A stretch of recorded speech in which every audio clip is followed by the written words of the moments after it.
கிறிஸ்து இயேசுவுக்குள் அன்பான உடன் விசுவாச பிள்ளைகளே, மீண்டும் கர்த்தருடைய பரிசுத்த நாமத்தின் பலத்தோடு இந்த திங்கட்கிழமையின் காலை பொழுதை காண்பதற்கு தேவன் நம்மை விழிக்கச் செய்த தயவிற்காய் ஆண்டவருக்கு நன்றிகளை ஏறெடுப்போம். வந்திருக்கின்ற உங்கள் அனைவருக்கும் ஆண்டவர் இயேசு கிறிஸ்துவின் நாமத்தின் இந்த காலையின் வாழ்த்துக்களை தெரிவித்துக் கொள்கிறேன். கர்த்தர் நம்மோடு இருப்பாராக. இன்றைய தினத்தில் நாம் தியானிக்கின்ற சங்கீதம் 11வது சங்கீதம்.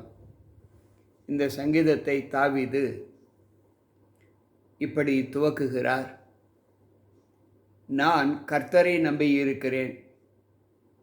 பிள்ளைகள் ஏன் நீங்கள் என் ஆத்துமாவை நோக்கி பட்சியைப் போல உன் மலைக்கு பறந்து போ என்று சொல்லுகிறீர்கள்? நான் கர்த்தரை நம்பியிருக்கிறேன். என்னுடைய நம்பிக்கை தேவனை சார்ந்ததாக காணப்படுகிறது. அந்த நம்பிக்கையில் நீங்கள் ஏன் என்னை விரட்டி அடிக்கிறீர்கள் என்று சொல்லுகிறார். இந்த வாக்கியத்திற்கு ஈடாக சங்கீதக்காரர் சொல்லுகிறார், 56வது சங்கீதம் 11வது வசனம்: தேவனை நம்பியிருக்கிறேன், நான் பயப்படேன். மனுஷன் எனக்கு என்ன செய்வான்?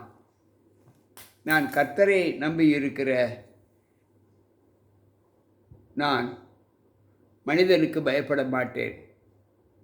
மனிதன் எனக்கு ஒன்றும் செய்ய முடியாது என்று சொல்லுகிறார். 11வது சங்கீதம் 2வது வசனம் சொல்லுகிறது: இதோ துன்மார்க்கர் வில்லை வளைத்து செம்மையான இருதயத்தார் மேல் அந்தகாரத்தில் எய்யும்படி தங்கள் அம்புகளை நாணிலே தொடுக்கிறார்கள். அன்பு பிள்ளைகளே, இன்றைக்கு துன்மார்க்கர் ஆண்டவருடைய பிள்ளைகளுக்கு செய்கிற தவறுகள் என்ன? எப்பொழுதும் அவர்கள் மற்றவர்கள் மீது ஏதாவது துக்கங்களை உருவாக்கக்கூடிய செய்விக்கக்கூடிய எண்ணங்களைத்தான் அவர்கள் பெற்றிருக்கிறார்கள் என்று இங்கு 11வது சங்கீதம் 2வது வசனம் சொல்லுகிறது. எப்பொழுது பார்த்தாலும் அவர்கள் மற்றவர்கள் மீது போர் தொடுக்க நினைக்கிறார்கள். சங்கீதக்காரர் சொல்லுகிறார் 54வது சங்கீதம் 3-4வது வசனத்தில்: அந்நியர் எனக்கு விரோதமாக எழும்புகிறார்கள், கொடியர் என் பிராணனை வாங்க தேடுகிறார்கள், தேவனை தங்களுக்கு முன்பாக நிறுத்தி நோக்கார்கள். இதோ தேவன் எனக்கு சகாயர், ஆண்டவர் என் ஆத்துமாவை ஆதரிக்கிறவர்களோடு இருக்கிறார்.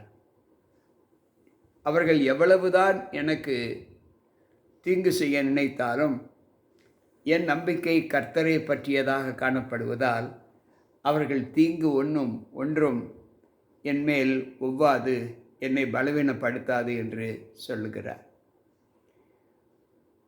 11வது சங்கீதம் 3வது வசனம் சொல்லுகிறது: அஸ்திபாரங்களும் நிர்மூலமாகிறதே, நீதிமான் என்ன செய்வான் என்று சொல்லுகிறார்.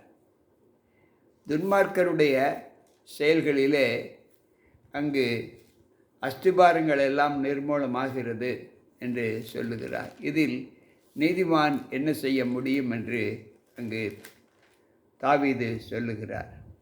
இதை குறித்து நான் வாசிக்கும்போது அதே சங்கீத புஸ்தகம் 82வது சங்கீதம் 5வது வசனம் சொல்லுகிறது, 5-6: அறியாமலும் உணராமலும் இருக்கிறார்கள், அந்தகாரத்தில் நடக்கிறார்கள், தேசத்தின் அஸ்திபாரங்கள் எல்லாம் அசைகிறது. நீங்கள் தேவர்கள் என்றும் நீங்கள் எல்லோரும் உன்னதமானவரின் மக்கள் என்றும் நான் சொல்லியிருக்கிறேன். அன்பு பிள்ளைகளே, அவர்கள் செய்வது அறியாமலும் உணராமலும் செய்கிறார்கள். அவர்கள் யார் மீது போர் தொடுக்கிறார்கள் என்றால் என்னுடைய பிள்ளைகள் மீது போர் தொடுக்கிறார்கள். நீங்கள் யார்? நீங்கள் உன்னதமானவரின் பிள்ளைகள். ஆண்டவர் நீங்கள் உன்னதமானவரின் பிள்ளைகள், நீங்கள் தேவர்கள் என்று நீங்கள் அறிய வேண்டும். இன்றைக்கு நம்முடைய வாழ்க்கையில் நமக்கு விரோதமாக செயல்படுகிற பிள்ளைகளுடைய ஜீவிதத்தை நாம் சற்று கண்ணோக்கி பார்ப்போம். ஆண்டவர் சொல்லுகிறார், உன்னை தொடுகிறவன் என் கண்மணியை தொடுகிறார். அன்பானவர்களே, துக்கங்கள் துயரங்கள் வரும் காலங்களில் நாம் எதிர்நீச்சல் போட வேண்டும் என்று ஆண்டவர் சொல்லுகிறார். 11வது சங்கீதம் 4வது வசனம் இப்படி சொல்லுகிறது: கர்த்தர் தம்முடைய பரிசுத்த ஆலயத்தில் இருக்கிறார். கர்த்தருடைய சிங்காசனம் பரலோகத்தில் இருக்கிறது. அவருடைய கண்கள் மனுபுத்திரரை பார்க்கிறது.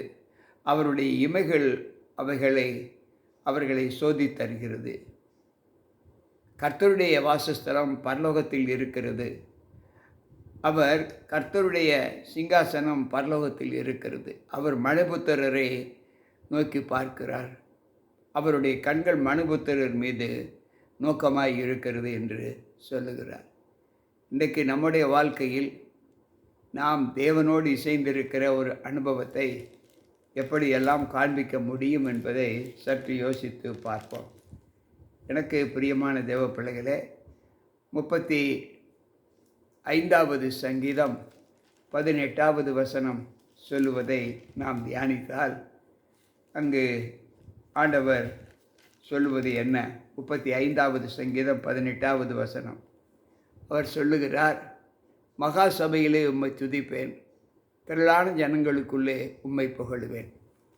என்னுடைய வாய் உம்மை மகா சபையில் துதிக்கும், திரளான ஜனங்களுக்கு மத்தியிலே உம்மை போற்றுவேன் என்று சங்கீதக்காரர் பாடுகிறார். கர்த்தர் நீதிமான்களை சோதித்தருகிறார். துன்மார்க்கனையும் கொடுமையில் பிரியமுள்ளவனையும் அவருடைய உள்ளம் வெறுக்கிறது. கர்த்தர் துன்மார்க்கரை சோதித்தருகிறார். துன்மார்க்கனையும் கொடுமையில் பிரியமுள்ளவனையும் அவருடைய உள்ளம் வெறுக்கிறது. யாரெல்லாம் தீங்கு செய்ய நினைக்கிறார்களோ, யாருடைய இருதயத்தில் தீங்கு என்கின்ற எண்ணம் இருக்கிறதோ, அவர்கள் எல்லோரையும் நான் வெறுக்கிறேன் என்று சொல்லுகிறார். துன்மார்க்கர் மேல் கண்ணிகளை வர்ஷிக்க பண்ணுவார். அக்னியும் கந்தகமும் கடும் கோட்டை கொந்தளிப்போம். அவர்கள் குடிக்கும் பாத்திரத்தில் பங்கு. துன்மார்க்கரை ஆண்டவர் அழிப்பார், கந்தகத்தினாலும் அழிப்பேன் என்று சொல்லுகிறார். அவர்கள் குடிக்கும் பாத்திரத்தில் கடும் கோட்டை கொந்தளிப்பும் கந்தகமும் இருக்கும் என்று சொல்லுகிறார். கர்த்தர் நீதியுள்ளவர், நீதியின் மேல் பிரியப்படுவார். அவருடைய முகம் செம்மையானவர்களை நோக்கி நிற்கும். கர்த்தர் நீதிமான்கள் மேல் நோக்கமாய் இருப்பார். அவருடைய கண்கள் நீதிமான்கள் மேல் நோக்கமாய் இருக்கும் என்று சொல்லுகிறார். 45வது சங்கீதம் 7வது வசனம் சொல்லுகிறது: நீர் நீதியை விரும்பி அக்கிரமத்தை வெறுக்கிறீர். ஆதலால் தேவனே, உம்முடைய தேவன் உமது தோழரை பார்க்கிலும் உம்மை ஆனந்த தைலத்தால் அபிஷேகம் பண்ணுகிறார். தேவன் நீதியில் பிரியப்படுகிற தேவன். துன்மார்க்கர் செய்யும் எல்லா இடுக்கண்களுக்கும் ஆண்டவர் அந்த துன்மார்க்கரை சிட்சிப்பார், அவர்களை தண்டிப்பேன் என்று சொல்லுகிறார். எனவே இந்த 11வது சங்கீதம் துன்மார்க்கருடைய சிதைவுக்கு ஆண்டவர் வழிவகுக்கிறார் என்று இந்த 11வது சங்கீதம் சொல்லுகிறது. அன்பு பிள்ளைகளே, இன்றைக்கு துன்மார்க்கருடைய ஜீவிதம் எந்த அளவுக்கு இருக்கிறது? அவர்கள் மற்றவர்களை தொந்தரவு செய்தால் மட்டுமே அவர்களுக்கு நித்திரை வரும். மற்றவர்களை துன்மார்க்க வழியில் நடத்தினால் மட்டுமே அவர்கள் சமாதானத்தோடு இருப்பார்கள். எப்படியாவது ஒருவரை ஆண்டவருடைய பாதையிலிருந்து வழிவிலகச் செய்ய வேண்டும் என்று சத்துரு விரும்புகிறார். இன்றைக்கு ஆண்டவர் ஏற்றுக்கொண்டு இருக்கிற நாம் நல்வழியில் நடக்க ஆண்டவர் நம்மோடு துணையை நிற்பேன், உன்னை காப்பேன், உன்னை பலப்படுத்துவேன், உன்னுடைய எல்லா சங்கடங்களுக்கும் உன்னை விலக்கி காப்பேன் என்று ஆறுதல் சொல்லுகிறார்.